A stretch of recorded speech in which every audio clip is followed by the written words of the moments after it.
আল্লাহ আপনি আমাদের জন্য সুপারিশ করুন। আল্লাহ রাসূল বলবেন আনা লাহা, হে আমি এই কাজের জন্য, এই বলেই সুপারিশ করবেন না।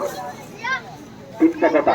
একটা কথা হচ্ছে আল্লাহ রাসূল বলছেন ফাহিদু লাহু সাজিদান, আমি তাদের সুপারিশ করার উদ্দেশ্যে সিজদায় পড়ে যাব।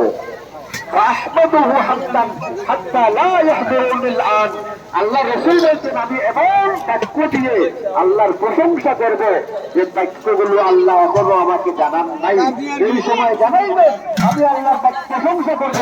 আল্লাহ বলবেন ইয়া মুহাম্মদ ইরফা রাসাকা, মুহাম্মদ তোমার মাথা উঠাও, তুমি চাও তোমাকে দেওয়া হবে, তুমি বলো তোমাকে তোমার কথা শোনা হবে, তুমি সুপারিশ করো, আজ তোমার সুপারিশ কবুল করা হবে। আল্লাহ রাসূল বলতেন আল্লাহ আমার উম্মতরা সহ্য করতে পারছে না, কিয়ামত কায়েম করবে, বিচার হবে না। তখন হাসরবাসীগণ একটু আশ্বস্ত হয়ে উপরের দিকে তাকাবে, দেখবে 1 ঘন্টা মেঘমালা তাদের সামনে চলে আসে। তারা আশ্বস্ত হয়ে বলবেন মনে হয় আল্লাহ চলে এসেছেন, আমাদের বিচার হবে। একদল ফেরেশতা সেই মেঘমালা থেকে নামবে। এরপরে তাদেরকে তারা জিজ্ঞাসা করবে আপনারা কারা? বলবেন আমরা আল্লাহর আদেশ পালনকারী ফেরেশতা, তোমাদের বিচার হবে। এই বিচারে যারা পাকড়াও হবে প্রত্যেক পাপিষ্টের জন্য আমরা 5 জন করে এসেছি।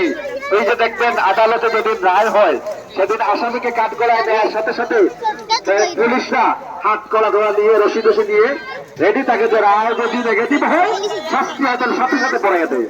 ফেরেশতারা বলবেন আমরা তারা। তোমাদের সাথে আল্লাহ আসছেন না? আল্লাহ আসেন নাই।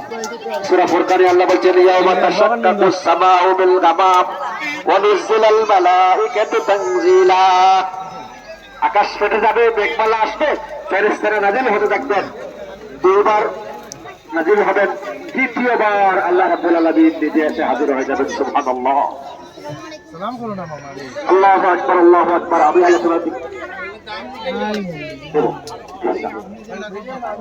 আমাদের সব